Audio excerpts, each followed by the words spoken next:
2022 개정교육과정 확정. 지난 2015년 이후 7년 만에 이루어진 개정으로 뜨거운 관심을 받고 있다. 미래 사회에 대응할 수 있는 능력 주도성, 창의력, 언어, 수리, 디지털 지식 관련 기초 소양이 강화될 것이다 이야기하는데 개개인의 인격 성장과 공동체 가치를 함양하는 학습자 맞춤형 교육을 지향하는 2022 개정 교육과정. 학생 스스로 자기주도 학습 능력을 키울 2022 개정 교육과정을 함께 생각해본다.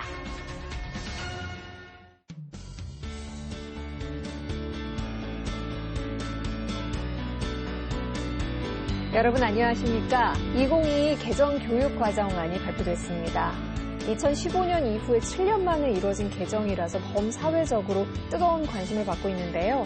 포용성과 창의성을 갖춘 주도적인 사람이 이번 개정안이 추구하는 인간상입니다. 오늘은 그 인간상을 어떻게 길러낼 수 있을지 2022 개정 교육과정안을 살펴보겠습니다. 함께해 주실 분들 소개해드리겠습니다.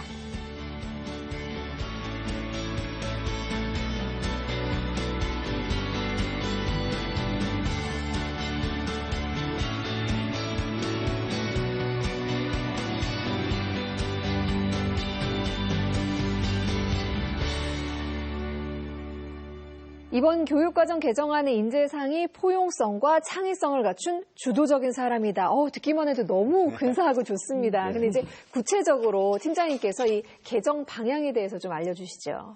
예. 사회자님께서 말씀하셨듯이 이번 2022 개정 교육과정은 우리 학생들이 학교 교육을 통해서 미래 사회가 요구하는 포용성 그리고 창의성을 갖춘 주도적인 사람으로 성장할 수 있도록 이렇게 만드는데 저희가 주안점을 두고서 교육과정을 개정했습니다. 네. 주요 개정 방향은 저희가 크게 4가지로 이렇게 저희가 정리해서 말씀드릴 수 있겠는데요. 그중 첫째가 미래 사회가 요구하는 역량을 함양할 수 있는 교육과정을 만들어야겠다라는 방향성을 가지고 저희가 이제 교육과정을 개정했고 네. 여기서 미래 사회가 요구하는 역량이라 하면 저희가 자기주도성, 협력성, 소통, 디지털 소양, 지속 가능성과 같은 공동체적 가치 이런 부분들을 말씀드릴 수 있을 것 같습니다. 그리고 두 번째 주요 개정 방향은 학생의 삶과 성장을 지원하는 그러한 교육과정을 한번 만들어보자라는 방향에서 저희가 교육과정을 개정했고 이러한 측면에서 진로연계 교육이 상당히 이번 교육과정에서 강화되었습니다. 그리고 세 번째로 지역과 학교의 교육과정 편성 운영의 자율성을 확대함으로써 학교가 책임 교육을 구현할 수 있도록 하였고 마지막으로 디지털과 인공지능 등 미래 교육환경 변화를 잘 적합한 교수학습과 평가 체계로 이렇게 바꿀 수 있도록 교육과정이 한번 지원해야겠다라는 이 4가지 방향으로 교육과정을 개정하게 되었습니다. 그럼 언제부터 학교에 적용이 되는 거예요? 교육과정 개정은 지난해 12월에 이미 개정이 완료가 됐는데 네. 교육과정이 개정됐다라고 해서 바로 학교에 적용할 수 있는 부분은 아닙니다. 그렇죠. 왜냐하면 교과서도 새로 개발해야 되고 선생님들의 교육과정에 대한 이해도도 높여드려야 되고 그리고 다양한 교수학습 자료들도 만들어서 저희가 현장에 보급해야 되고 이러기 때문에 일정 시간의 준비 기간이 좀 필요합니다. 그래서 이번 개정교육과정은 현장의 준비 시간을 좀 고려해서 2024년도부터 이제 단계적으로 적용이 되는데요. 초등학교 같은 경우에는 2024년에 1, 2학년, 25년에는 3, 4학년, 26년에는 5, 6학년, 그리고 중학교와 고등학교 같은 경우에는 중학교와 고등학교는 25년에 도입이 됩니다. 그래서 25년에 1학년, 26년에 2학년, 그리고 27년에 3학년까지 도입이 완료가 돼서 이번 개정교육과정은 전체적으로 초중고를 놓고 보면 27년에 이제 모든 학교급에 적용이 완료될 예정입니다. 연착륙을 위해서 또 열심히 준비를 해주셨네요. 네. 2024년부터 순차적으로 적용이 된다 이렇게 말씀을 하셨는데 박사님께 좀 여쭤볼게요. 이번 개정안, 이제 급변하는 시대하고 맞물려서 미래 사회에 어떤 모습을 반영했다고 보세요? 네, 미래 사회의 가장 큰 특징 중에 하나가 불확실성이잖아요. 그렇죠. 저희가 코로나 팬데믹으로 되게 고생을 많이도 했는데 네. 또 앞으로는 지능정보 기술도 많이 들어오고 또 기후변화에 대해서 우리가 또 관심도 가져야 됩니다. 그래서 이런 불확실성에 어떻게 대응해야 되느냐라고 생각했을 때는 학생들의 미래 대응 능력뿐만 아니라 자기주도적으로 문제를 해결할 수 있는 능력도 필요하거든요. 너무 필요해요. 네, 그런 부분들이 좀 들어갔고요. 또 하나 이제 사회적으로 봤을 때는 그 사회 각각의 목소리들도 많아지고 또 굉장히 다양성이 강화됩니다. 네. 그래서 그 다양성을 존중해주고 또 서로 협력할 수 있는 것들이 필요하기 때문에 이 공동체 의식이라든지 협력적 의사소통에 강조되는 측면이 있고요. 네. 또 하나는 그 학생들 한 명 한 명이 굉장히 소중해지고 또 중요해지기 때문에 이 한 명이 요구하는 그 목소리가 되게 강조가 됩니다. 그래서 학생들 한 명 한 명이 요구하는 그 맞춤형 요구에 좀 적극적으로 대응해 줄 수 있는 그런 맞춤형 교육들이 또 강조가 될 예정입니다. 네. 한 가지 좀 덧붙이자면 그 예전에는 학습을 하려면 뭐 기초 소양이라고 해서 뭐 읽고 쓰고 말하고 셈하고 이런 것들이 강조가 됐다면 이제 미래 사회에는 디지털 기초 소양이 강조가 됩니다. 그래서 이제는 디지털에 대한 기술뿐만 아니라 디지털의 삶의 한 부분으로 다루는 그런 역량이 필요하기 때문에 요즘 아이들은 신체의 한 부분이라고 그러니까요. 그래서 2022 개정교육과정에서는 이 기초 소양에 디지털 소양이라는 게 또 들어가서 그들이 강조가 됩니다. 예. 그렇군요. 그 유네스코가 발간한 교육의 미래 보고서만 봐도요, 생태적 관점, 그다음에 지속 가능성에 대해서 굉장히 강조를 하고 있던데, 교수님 이런 내용들이 이번 개정안에는 또 어떻게 반영이 돼 있나요? 네, 말씀하신 대로 유네스코가 이제 2016년에 2030 지속 가능 발전 의제를 발표를 하면서 여기에 17가지 지속 가능 발전 목표를 담게 되는데요. 네. 이 17가지 목표에는 기후 행동, 또 생태계 보전, 깨끗한 식수나 에너지의 공급과 같이 기후 변화와 또 생태 환경의 변화를 아주 잘 담고 있다고 볼 수 있겠습니다. 아마도 이런 목표를 발표한 것은 생태 환경과 또 기후 변화에 대응하려는 이 노력이 어떤 한 국가나 지역 또 기관에 의해서만 되지 않고 전 지구적으로 우리가 함께 협력해야 할 그런 측면들이 있다는 것을 보여주는 예라고 볼 수 있는데요. 우리나라도 이러한 어떤 전 지구적인 노력에 발맞추어서 시대적인 요청에 이제 부합하고자 이번 2022 개정교육과정에 생태 전환 교육을 대단히 중요하게 담고 있다고 말씀드릴 수 있을 것 같아요. 네. 21년 11월 24일에 발표되었던 총론 주요사항에도 그랬고요. 또 이번에 개정된 2022 개정교육과정 총론에 보시면 모두의 행복을 위한 공동체 의식 강화라고 하는 목적으로 기후환경 또 생태환경의 변화에 우리 아이들이 학생들이 어떻게 잘 적응하고 대처할 수 있는지 그리고 지속 가능성과 같은 공동체적 가치를 어떻게 함양할 수 있는지를 총론에 명시하고 있고 이것을 이제 초, 중, 고 학교 급별로 그리고 다양한 교과와 과목에 생태 환경과 기후 변화에 대한 내용들이 담겨 있을 수 있다고 말씀드리겠습니다. 대표적으로 초등학교와 중학교에는 단원 차원으로 이게 여러 교과에 들어가게 되고요. 네. 또 고등학교에는 이제 고교 학점제를 통해서 학생들이 선택 과목을 선택하게 되는데 예를 들면 기후 변화와 지속 가능한 세계라고 하는 과목이 사회에 들어가게 되고 기후 변화와 환경 생태라고 하는 과목이 과학 교과에 들어가는 것이 이번에 말씀하신 생태 전환 그리고 기후 변화에 대응하는 중요한 변화라고 볼 수 있겠습니다. 그렇군요.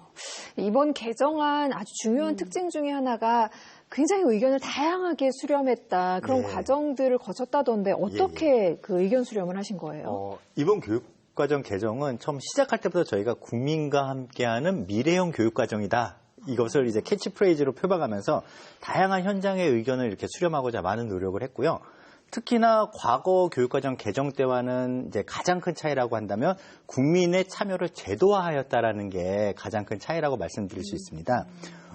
대국민 의견 수렴을 위해서 저희가 국민 참여 소통 채널이라는 온라인 플랫폼을 구축했는데요. 네. 그 온라인 플랫폼 안에서 8월 말에 이미 저희가 정책 연구를 통해서 교육과정 시안이 나왔을 때 그 시안을 오픈을 하고서 공개를 하고서 그 시안에 대한 다양한 이런 의견을 받았습니다. 그래서 그때 약 6만 건의 의견이 들어왔어요. 그래서 그 의견들을 저희가 연구진들에게 다 전달해서 연구에 활용할 수 있도록 반영할 수 있도록 이렇게 조치를 취했었고요. 또 이제 교육과정 개발을 위해서 국가교육과정 개정추진위원회라는 것도 구성을 했었고 정책자문위원회라는 것도 구성했었습니다. 근데 이제 과거에는 이런 위원회에 주로 교육 전문가들 중심으로 이렇게 돌아갔었는데 그렇죠. 거기에 이번에는 공간 전문가, 인공지능 전문가, 생태환경 전문가 또 언론인도 들어왔었고 학부모, 일반 청년까지 포함이 돼가지고 이제 국민들의 이제 보편적인 시각과 사고와 기대와 바람 속에서 교육과정에 대한 논의가 이루어질 수 있도록 저희가 그렇게 위원회도 운영하고 이러면서 진짜 다양한 많은 이런 의견들을 저희가 수렴했습니다. 그렇군요. 아니, 교수님도 이번 교육과정 개편에 참여를 하신 거죠? 네, 저도 참여했습니다. 네, 이렇게 다양한 의견들을 수렴하는 과정이 어떤 효과가 있을 거라고 기대하세요? 말씀하신 대로 지금 교육부 팀장님께서 자세하게 잘 설명을 해 주셨는데요. 이번에 이제 교육부뿐만 아니라 당시 이제 국가교육회의, 지금은 국가교육위원회로 바뀌었고요. 또 전국 시도교육감 협의회 이렇게 세 주체가 협력을 해서 정말 다양한 방법을 통해서 정말 많은 국민들의 의견을 수렴을 했죠. 저는 그 중에서 국가교육회의에서 이제 의견을 수렴했던 한 가지 방법으로 대국민 설문에 대해서 잠깐 말씀을 드리고 싶은데요. 교육부에서 추진하신 다양한 방법들은 많이 설명해 주셨기 때문에 2021년 5월 17일부터 6월 17일까지 한 달 동안 대국민 설문을 참여했고 저도 일반 국민의 한 사람으로서 그 설문에 응답을 해보았습니다. 네. 근데 교육과정을 전공하고 연구하는 제 입장에서도 약 1시간 정도가 소요될 정도로 쉽지 않은 설문이었어요. 그런데 여기에 우리나라 국민의 10만 명 이상이 응답을 하게 되고 그렇게 많이 이렇게 수렴된 의견들을 그 토론회를 통해서 수기의 과정을 통해서 가장 중요한 아이디어를 이렇게 모으게 되거든요.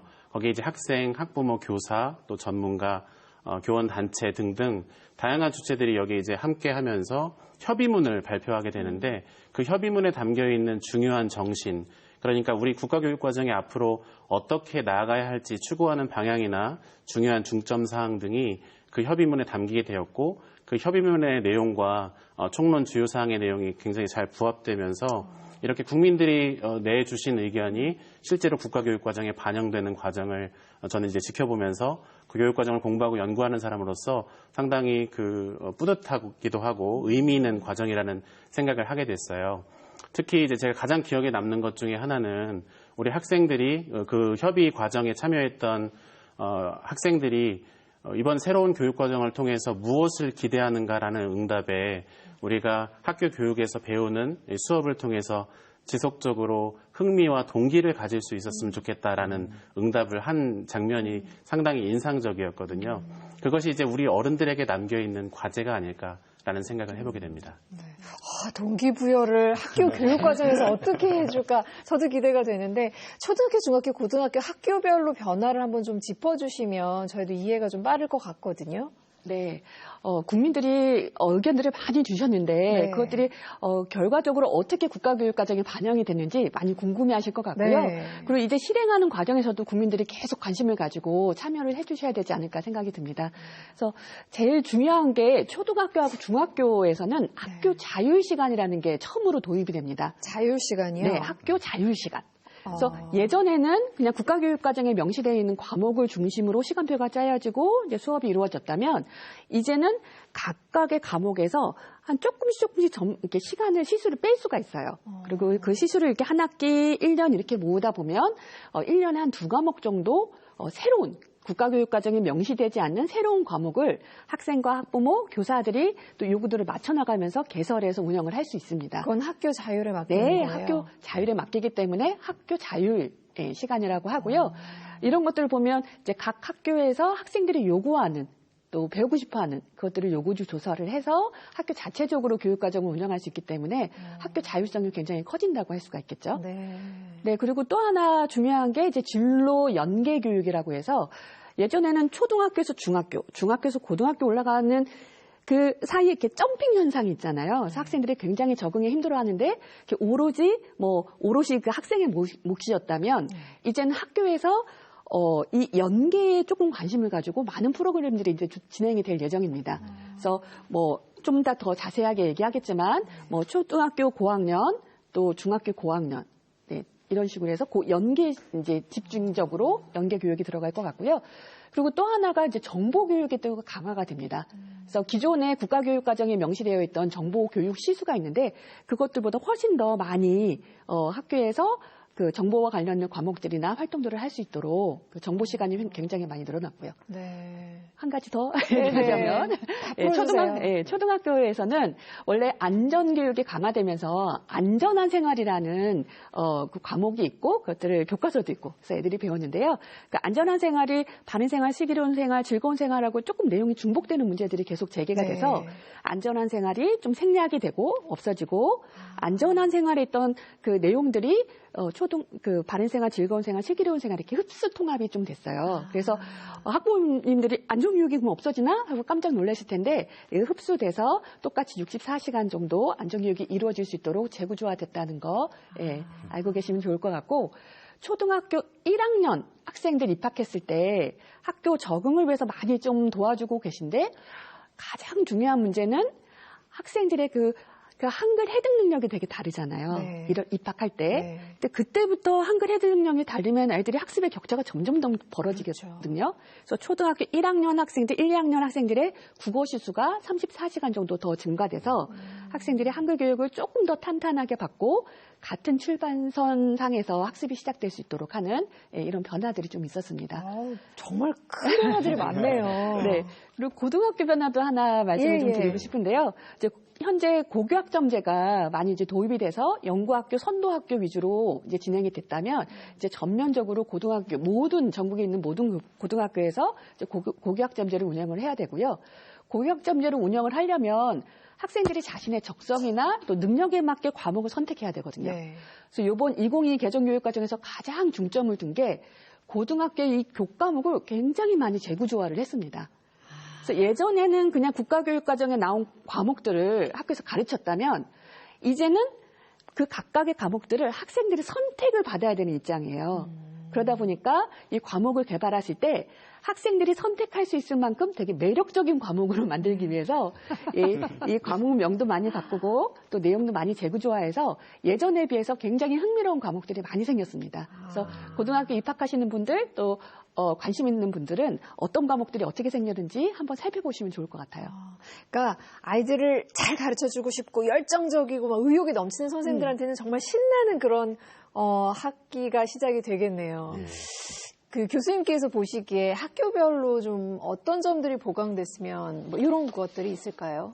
네, 앞서 박사님께서 워낙 학교급별로 어떤 내용들이 바뀌었는지를 정말 짧은 시간에 압축적으로 잘 설명해 주셨기 때문에 제가 여기에 이런 부분들이 아쉽습니다 이렇게 말씀드리면 박사님이 속상해 하실 것 같아요. 사실 뭐 제 마음도 사실 그렇습니다. 개인적으로는 두 아이를 키우는 이제 아빠의 입장에서 지난 한 2, 3년 정도 이 교육과정을 개정하고 또 새로운 교육과정을 만드는 과정이 아마 저 개인적으로는 셋째를 낳는 과정이 아니었나라는 말씀을 드릴 정도로 대단히 여기에 이제 애정이 많다고 말씀을 드리고 싶어요. 여기 계신 분들이 다 그런 마음이실 것 같습니다. 그래서 뭐 이런 부분들이 초, 중, 고에 아쉽다라기보다는 이것이 학교 현장에 잘 안착되기를 기대하는 소망, 바람이 훨씬 더 크다고 말씀드리고 싶습니다. 물론 이제 교육과정이 개정된 이후에 후속 작업이 이루어지게 될 텐데 나중에 또 말씀드릴 기회가 있습니다만 교과서 집필 기준도 만들어야 하고 국가 수준에서 교육과정이 만들어지게 되면 각 시도교육청 그러니까 지역 수준에서도 교육과정이 만들어지게 되거든요. 거기에 이제 방금 박사님께서 말씀하신 주요 변화들 그러니까 초중학교의 학교 자율시간 또 고등학교의 학점제 그리고 학교 급 간의 진로 연계 교육 이런 내용들이 학교 현장에서 잘 이루어질 수 있도록 시도교육청의 지역 교육과정이 잘 만들어지고 그것이 학교의 교육과정 실행을 지원할 수 있는 이런 과제들이 이제 우리에게 남아있다고 말씀드릴 수 있겠습니다. 네. 자, 그러면 이제 좀 더 강론으로 들어가서요. 주요 학습 영역별로 이야기를 나눠보겠습니다. 먼저 교과목별 교육과정인 강론은 어떤 점에 중점을 두고 개발됐는지 좀 말씀 부탁드릴게요. 예, 먼저 교육과정 강론이다 그러면 저희는 뭐 일반적으로 쓰는 말이지만 일반적인 이제 시민들이 보기엔 좀 어려운 단어인 것 같아요. 그래서 교육과정 강론이 무엇이냐부터 저희가 간단히 설명드리면 과목별로 저희가 이제 무엇을 가르칠 것인지 그리고 어떻게 가르칠 것인지 어떤 수준에서 가르칠 것인지 그리고 가르친 내용을 어떻게 평가할 것인지 이러한 내용들을 이제 구체적으로 과목별로 정리해 놓은 규정해 놓은 교육과정 다시 말해서 교과목별 교육과정을 저희가 교육과정 강론이라고 부릅니다. 그래서 이러한 교과목별 교육과정에서 이제 저희가 가장 중점을 두었던 부분은 앞서 말씀드렸던 교육과정 총론에서 제시했던 저희가 추구하는 인간상, 그리고 핵심 역량, 그리고 학교급별 교육 목표, 이러한 부분들이 강론의 내용 요소로서 잘 녹아 들어갈 수 있도록 하는데 저희가 많은 노력을 기울였고요. 특히나 교과학습의 본질이라고 할 수 있는 이러한 핵심 아이디어라는 것을 중심으로 해서 학습량을 조금 더 적정화하고, 그리고 앞서서 그 학습 동기 말씀하시지 않았습니까? 네. 그렇게 학생들이 학습에 대한 좀 가치와 태도, 그리고 배움의 즐거움을 좀 느낄 수 있도록 저희가 학습 경험을 좀 제공하고자 많은 노력을 했습니다. 그리고 하나 덧붙여서 말씀드리면 새 교육과정에서는 좀 역량 함양을 위해서 학생 주도형 학습, 그리고 학생 참여 학습을 좀 더 활성화하고, 또 학습의 과정을 중시하는 평가, 결과가 아니라 과정을 중시하는 평가로 이렇게 좀 전환시키고자 저희가 강론, 교과별 교육과정을 만드는데 좀 많은 노력을 기울였습니다. 평가가 결과가 아닌 과정을 평가한다. 네. 저는 동기부여만 해도 지금 너무 고마울 지경인데. 그렇군요. 이번 개정안의 언어, 수리, 디지털 소양을 기초 소양으로 보고 이제 교과에 반영했다라고 하는데요. 국어하고 영어에서는 어떤 점들이 변화됐을까요? 네. 일단 교과별로 좀 새롭게 도전하거나 시도한 내용들이 많았는데 국어 같은 경우에는 조금 전에 말씀드렸던 것처럼 초등학교 저학년의 한글 교육이 강화된 측면들이 있고요. 네. 그리고 좀 새롭게 들어간 영역이 있는데 예전에 뭐 국어하면 뭐 문학이라든지 뭐 읽고 쓰고 뭐 이런 것들이 있었다면 매체라는 영역이 처음으로 이제 국어 교육 과정에 들어오게 됩니다. 매체는 뭐예요? 네. 그래서 뭐 미디어라든지 여러 가지 많잖아요. 매체, 다양한 매체들이 네. 있는데 그것들이 초등학교, 중학교 때 매체라는 영역을 통해서 매체에 대해서 배우고 고등학교 때는 매체와 관련된 과목들이 또 생겼습니다. 그래서 그런 매체와 관련된 것들을 이제 학생들이 국어 교과 수업을 통해서 배울 수 있고요. 그리고 국어에서 단순히 또 뭐 읽고 쓰고 말하고 뭐 암기하고 이런 것들을 떠나서 비판적인 사고라든지 또 글쓰기, 또 토론 능력 이런 것들을 강조하는 역량들이 좀 초점화되면서 독서 토론과 글쓰기 뭐 이게 과목명이에요. 네. 그래서 이런 것들이 고등학교 때 새롭게 개발이 되고요. 그다음에 영어 같은 경우에도 예전에 뭐 읽고, 듣고, 쓰고, 말하기 요 4가지 영역으로 보통 모든 교과가 이제 구성이 됐었는데 그렇죠. 이번에는 이해하기, 표현하기 이렇게 2가지 영역으로 아예 재구조화가 좀 됩니다. 그리고 실생활에서의 의사소통을 강조하는 그런 내용이라든지 그런 과목들이 굉장히 많이 개설된 게 이번 2022 영어 교과의 좀 주요 특징이라고 할 수 있습니다. 그렇군요. 디지털 소양의 일환으로 정보 교육이 많이 늘었다고 하는데요. 놀이 체험 활동하고도 연계가 됐다고 하는데 이게 이제 어떤 변화가 있을까 그것도 궁금한데요. 네, 앞서 박사님께서 이제 매체 이야기를 하셨는데 그 매체라고 하는 것이 다르게 말하면 학생들이 또 우리 아이들이 학습을 하는 어떤 수단이라고 이야기를 할 수 있을 것 같아요. 그런 점에서 언어도 정보를 또 지식을 습득하는 수단이 될 수 있고 수학에서 사용되는 수, 이것도 하나의 중요한 매체가 되겠죠. 뿐만 아니라 최근에 인터넷이라든지 다양한 어떤 정보통신 기술 발달에 의해서 우리가 지식을 습득하거나 또 의사소통할 수 있는 이런 수단들을 매체라고 이야기를 할 수 있을 텐데요. 방금 사회자께서 말씀하신 이 디지털 소양, 디지털 능력을 함양하는 것도 21세기 또 미래 사회에 우리 아이들에게 필요한 대단히 중요한 매체 차원에서의 어떤 교육적 의미를 담고 있다고 말씀드릴 수 있겠습니다.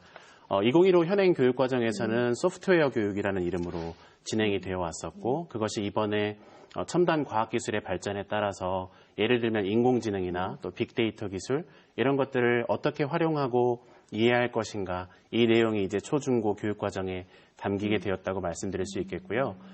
가장 구체적인 변화는 초등학교에서는 이 정보, 디지털과 관련된 내용을 실과라고 하는 교과에서 다루게 되거든요.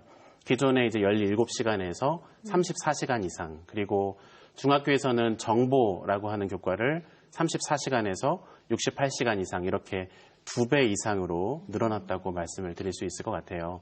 한 가지 더 이야기를 드리자면 디지털 활용 능력이라고 했을 때 우리가 그것을 기술적으로 활용하고 이해하는 능력뿐만 아니라 그것을 활용하는 관계에 있어서 윤리적인 의식도 대단히 중요하다고 생각해요.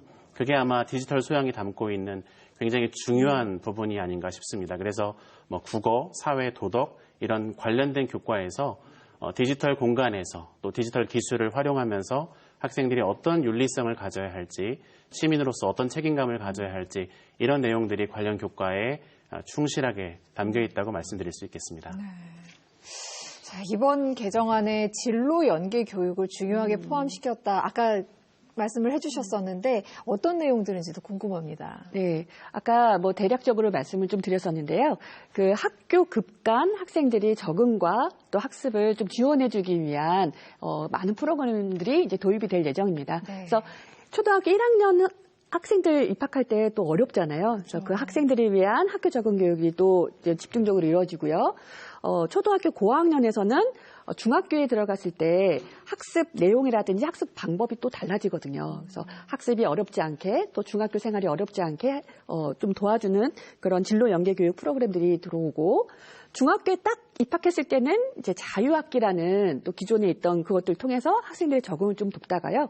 중학교 3학년 정도 됐을 때는 고등학교 올라갔을 때 이제 고교학점제가 전면적으로 도입이 되기 때문에 이미 그것들을 좀 충분히 알고 고등학교 입학을 해야 되거든요. 그래서 중학교 3학년 때 학생들한테 뭐 고등학교 유형 이런 것뿐만 아니라 고교학점제라든지 자신의 진로라든지 또 진로에 따른 과목 선택을 연습해보는 그런 활동이라든지 이런 것들을 중학교 때 어느 정도 연습을 하고 고등학교 들어가게 됩니다. 네. 그러면 고등학교 1학년 때 입학생들을 대상으로 해서 이제 본격적인 과목 선택 지도들이 이루어지게 되고요. 이제 고등학교 한 3학년 정도 됐을 때는 대학이나 사회 진출에 대한 또 진로 연계 교육이 이루어지게 됩니다. 그래서 이 학교 급간의 이 점핑 현상이 정말 부드럽게 이어질 수 있도록 학교 급별로 다양한 프로그램들이 마련될 것 같습니다. 되게 이렇게 엄마의 마음으로 자세하게 준비를 해주신 것 같아요. 네. 교수님께도 진로 연계 교육에 대해서 의견을 좀 주시고 창의적 체험 활동은 어떻게 변화가 되는지 그 부분도 좀 짚어주세요. 네, 방금 말씀하신 대로 이제 진로 연계 교육이 이번 2022 개정 교육 과정에 굉장히 중요한 변화 중에 하나라고 말씀드릴 수 있을 텐데 저는 개인적으로 진로만큼이나 이 연계라고 하는 말에 방점을 두어야 한다고 생각해요. 그래서 초등학교와 중학교, 중학교와 고등학교를 어떻게 하면 부드럽게 연계할 수 있을 것인가. 여기에 이제 이 진로 연계 교육의 가장 중요한 정신이 담겨 있다고 생각하는데 그 이유는 우리가 이제 효율적으로 학교 교육을 운영하기 위해서 초등학교, 중학교, 고등학교라고 하는 학교급 제도를 이용하고 있기는 하지만 아이들의 입장에서 보면 그들의 성장과 발달은 대단히 연속적이고 계속적이거든요. 그러니까 아이들은 초, 중, 고를 거치면서 연계된 교육 활동을 경험하는 것이 대단히 중요하다는 말씀을 드리고 싶은 거예요. 그런 점에서 이 연계라고 하는 것이 중요하고 개인적으로는 작년 한 해 동안 정말 많은 초, 중, 고 선생님들을 만나 뵈면서 초등학교 선생님들을 대상으로 유치원 선생님 한 분, 그리고 중학교 선생님 한 분을 모셔서 그냥 일상적인 그 교육 활동이 어떻게 이루어지는지 또 교육 과정이 어떻게 이루어지고 있는지를 간단하게 설명을 듣는 자리를 마련한 적이 있었어요. 나와 다른 학교급에 계신 선생님들의 이야기를 들으면서 내 앞뒤로 어떤 학교급에서 어떤 일들이 벌어지는지를 듣는 것만으로도 선생님들께 정말 큰 도움이 되었다는 이야기를 자리의 어떤 후기로 들으면서 우리가 앞으로 아이들의 연계를 위해서 연계된 교육을 위해서 이런 노력을 기울여야 하겠구나라는 생각을 하게 되었고 아마도 이번 2022 개정 교육 과정에 진로 연계 교육이 그런 역할을 해줄 수 있을 것이라고 생각합니다. 창의적 체험 활동은 먼저 창의적 체험 활동이 뭔지부터 말씀을 드려야 할 것 같아요. 교과 교육 과정 이외에 창의적으로 체험할 수 있는 활동의 시간을 초, 중, 고에 만들어 놓았고 아마도 이 TV를 보시는 분들 입장에서는 예전에 특별활동 또는 재량 활동 이런 이름으로 이어져 오던 것이 이제 지금은 창의적 체험 활동이라는 이름으로 교과와 달리 교과와 상호 보완적인 관계 속에서 학생들이 다양하고 창의적인 체험을 할 수 있도록 하는 시간을 창의적 체험 활동이라고 하는데요. 2015 개정 교육 과정에서는 자율활동, 봉사활동, 동아리활동, 진로활동 이렇게 4개의 영역으로 구성이 되어 있었습니다. 이번 2022 개정 교육 과정에서는 자율자치활동, 동아리활동, 진로활동 이렇게 3개로 재구조화하면서 자율활동을 자율자치활동으로 바꾼 것은 학생들의 어떤 자치적인 능력, 또 민주시민성 이런 부분들을 강조하기 위함이었고 또 봉사활동을 동아리 활동이나 진로 활동으로 함께 연계하면서 내실 있게 운영하자라고 하는 것이 이번 창의적 체험활동의 중요한 변화라고 말씀드릴 수 있겠습니다. 근데 이렇게 전체 지금 세 분 전문가분들께서 얘기해 주시는 내용을 쭉 들어보면 교육이 우리의 삶 속으로 더 쑥 들어온 느낌이에요. 우리 삶을 교육으로 훅 가져간 느낌이기도 하고 교과 과정의 실생활 맥락이 참 많이 들어간 것 같은데 어떻게 반영이 된 겁니까? 네, 이제 예전에는 우리가 무엇을 알고 있는 거, 네. 그리고 그것들을 잘 설명해내는 능력이 중요했다면 이제는 실제로 할 수 있어야 되거든요.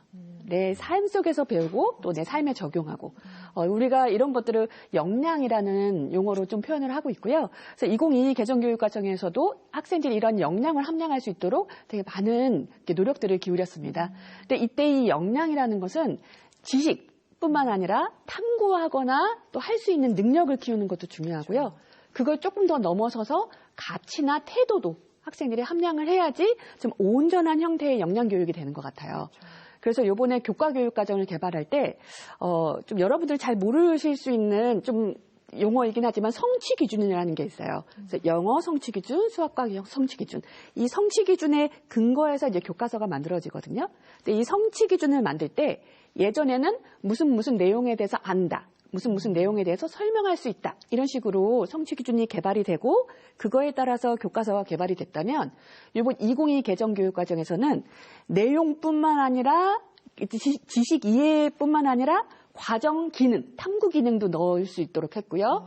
가치 태도에 대한 것도 중요한 내용 요소를 넣어서 성취 기준을 만들도록 한 거예요. 그래서 무슨 내용을 분석함으로써 무슨 태도를 기른다. 이런 식으로 해서 성취 기준들이 예전에 비해서 성격이 조금 많이 변했습니다. 네. 그래서 이렇게 되면 이것들이 교과서나 수업 활동에 이제 적용이 되면 학생들이 막 실습하고 분석하고 토론하고 삶 속에서의 주제들을 찾고 그러면서 애들이 학습할 수 있게 되거든요. 그렇죠. 그래서 그런 학습을 하다 보면 학생들한테 미래의 사회에 적응할 수 있는 역량을 함양할 수 있게 되는 그런 기회를 갖게 되지 않을까. 그런 기대를 해봅니다. 제가 한 가지 좀 덧붙이고 싶은데요. 이제 우리 실생활의 어떤 그 삶의 어떤 모습들이 아이들의 교육 속으로 훅 들어온 것 같다고 이제 진행자께서 말씀을 해주셨는데 작년에 연구를 진행하면서 굉장히 인상 깊게 남은 한 사례가 있어서 좀 소개를 해드리고 싶습니다. 그건 이제 그 초등학교 아이들이 지역에 있는 그 공용 공간에 벽화를 그리는 프로젝트를 하는 수업이었고 그런 봉사활동에 참여하는 과정을 저도 이제 옆에서 같이 지켜보면서 정말 큰 어떤 깨달음이나 의미를 좀 발견할 수 있었는데 이 학생들이 2시간, 3시간 벽화 그리기 봉사활동 하는 것 같지만 여기에는 그림을 그리는 어떤 미술적인 요소 또 디자인적인 요소 그리고 그것을 앞서서 이 벽화 그리기 활동을 하는 그 프로젝트를 계획하면서 우리 지역사회, 우리 마을에 어떤 문제가 있는지를 함께 찾아보기도 하고 그것을 친구들과 함께 논의하는 과정에서 협력하고 의사소통하고 어떻게 문제를 해결할 것인지를 함께 찾아가는 과정을 통해서 이제 벽화 그리기라고 하는 마지막 그 봉사활동의 모습으로 작품이 이제 나오게 된 것이었는데요. 그렇게 보면 교과와 관련된 요소들도 들어있고 또 다른 친구들과 의사소통하거나 협력하는 어떤 이런 기능이나 태도와 같은 부분들도 좀 들어있고요. 그 안에는 내가 우리 지역사회 공동체 일원으로서 사회에 어떻게 기여할 것인지 다른 사람들과 어떻게 더불어 살 것인지에 대한 이런 가치적인 측면들도 들어있기 때문에 한 프로젝트를 보더라도 이런 지식적인 측면, 또 기능적인 측면, 태도적이고 가치적인 측면들이 잘 이렇게 담겨 있는 활동이라고 말씀을 드릴 수 있을 것 같아요. 그런 실생활의 어떤 경험들을 통해서 우리 아이들이 배우고 있다고 말씀드릴 수 있을 것 같습니다. 한 가지 또 추가할까요? 네, 얼마든지요. 네. 그 삶 속에서 학생들이 학습을 하기 위해서는 교과 내용들이 이렇게 융합되거나 통합되는 게 되게 중요해요. 그렇죠. 우리가 살아가면서 국어와 관련된 문제, 사회와 관련된 문제 이렇게 맞닥뜨리진 않잖아요. 네. 그래서 어느 실생활에 어떤 문제 상황이 있으면 내가 알고 있는 지식들을 총동원해서 그 문제를 해결해야 되기 때문에 교과와 내용들이 이렇게 융합되거나 통합되면서 시너지 효과를 나타내는 게 되게 중요합니다. 네. 그래서 2022 개정교육과정에서는 이 교과 간의 연계나 통합을 되게 강조를 했고요. 네.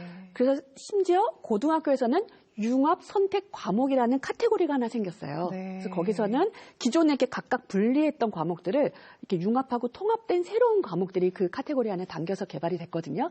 그래서 실생활에 조금 더 또 연계된 또 밀착된 그런 새로운 과목들이 개설이 많이 되었다는 거 추가적으로 말씀드립니다. 기대가 많이 됩니다. 그리고요, 이번에 특수교육 관련해서도 굉장히 그 현장의 목소리를 많이 들었다고 하던데 어떻게 변화가 있나요?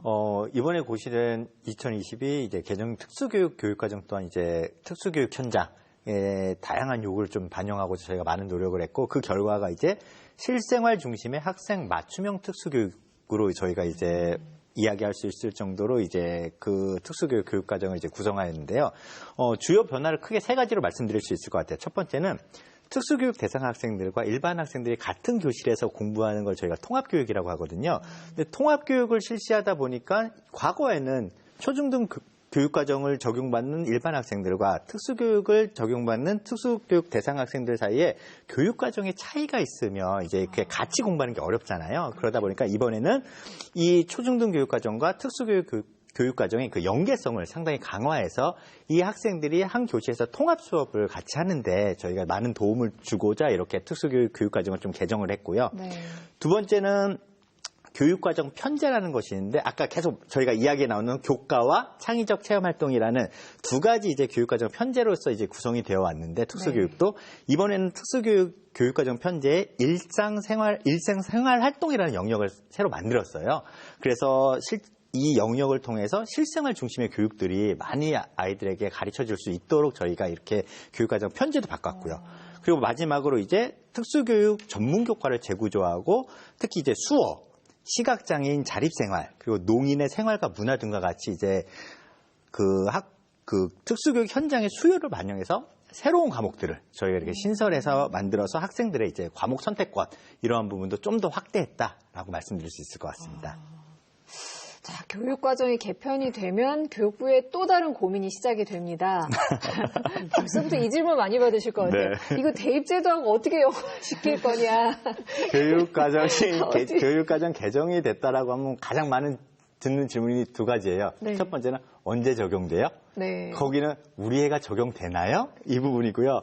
그래서 일단 여기서 적용 시기가 우리 아이와 딱 이제 맞아떨어지면 그 다음 질문이 그럼 대입은 어떻게 바뀌어요? 이게 이제 같이 세트로 오는 질문인 것 같아요. 근데 이제 지금 앞서 말씀드렸듯이 대입이다 그러면 고등학교 학생들 말을 대상으로 하는 거고, 저희가 이번 개정교육과정이 2025년에 이제 1학년 학생들을 대상으로 이제 고등학교에 적용이 된다고 앞서 말씀드렸는데요. 이 학생들이 대학을 가는 대입제도가 이제 2028 대입제도인데, 그거는 저희가 대입제도 4년 예고제에 따라서 내년도 2월, 2024년 2월에 저희가 그 내용을 발표하도록 되어 있고, 지금 저희가 그 대입제도를 어떻게 개선할지에 대해서 이제 연구들이 이루어지고 있는 상황입니다. 그래서 힘드시겠어요. 그래서 일단 큰 방향은 계속 저희가 이번 시간에 이야기했던 이번 교육과정의 개정 취지, 그리고 고등학교 같은 경우는 고교 학점제 도입에 따른 교육 현장의 변화, 이러한 것들이 대입제도에 적절히 잘 반영이 될 수 있도록 저희가 대입제도를 설계하고자 노력하고 있고요. 또한 대입제도를 만드는 과정에 있어서도 국민의 의견을 당연히 이제 많이 폭넓게 수렴할 예정이고, 또 이제 국가교육위원회와 이제 많은 협력을 하면서 저희가 잘 준비해서 발표를 하도록 하겠습니다. 네. 이렇게 고민하고 연구하고 심혈을 기울여서 준비하고 계십니다. 근데 대입제도도 그렇지만 교과서 만드는 일도 또 만만치가 않잖아요. 그리고 앞으로 2022 개정 교육과정이 일단 현장에 잘 뿌리를 내려야 될 텐데, 그러면 여러 가지 보완책들도 생각을 하고 계실 것 같아요. 네, 일단 가장 중요한 게 개정의 취지나 또 무엇이 어떻게 변하는지 정확하게 잘 이해하는 겁니다. 그래서 지금 한참 전국적으로 교사 연수가 진행되고 있고요. 근데 이 교사 연수가 어느 정도 마무리되거나 아니면 좀 어느 정도 이루어진 다음에는 학생과 학부모를 대상으로 또 일반 국민들을 대상으로 2022 개정교육과정에 대한 홍보들이 이루어질 것 같습니다. 지금 국민과 함께 만들어가는 교육과정이기 때문에 실행하는 과정에서도 국민이 함께 해야 되거든요. 그래서 국민에 대한 홍보들 이루어질 것 같고요. 그다음에 이번에 과목들이 많이 변경이 됐기 때문에 교과서를 개발하고 또 그것을 검정하는 작업들도 이제 본격적으로 추진될 예정입니다. 그래서 올해는 좀 잘 준비를 해서 올해 말에서 또 내년 초부터 이제 교과서 검정이 이제 들어갈 예정이고요. 그리고 아까 얘기했던 것처럼 학교 자유 시간이라든지 좀 생소하거나 새로운 내용들이 막 이제 들어오거든요. 네. 그렇게 되면 학교에서 되게 당황스러울 수 있기 때문에 어떻게 무엇을 해야 되는지에 대한 안내 자료도 만들지만 학교에서 우수 사례가 있으면 잘 발굴해서 좀 안내하는 그런 작업들도 필요할 것 같습니다. 네. 교수님께서도 정리하면서 앞으로 어떤 보완책들이 필요할지, 또 이런 건 정말 기대된다 이런 거 말씀해 주셔도 좋고요. 네. 드릴게요.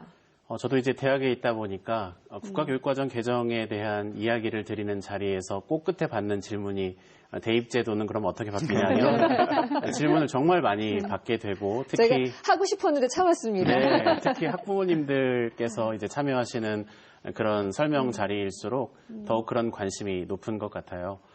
어찌되었든 팀장님께서 말씀하신 대로 2024년 2월에 이제 그 대입과 관련된 계획이 발표되기 때문에 우리에게 한 1년 정도 시간이 남아 있습니다. 남아 있는 1년 동안 대학 입학과 관련된 또 그것과 연계해서 국가교육과정이 어떻게 현장에 안착되어야 할지에 대해서 함께 고민을 해 주어야 할 것 같은데요.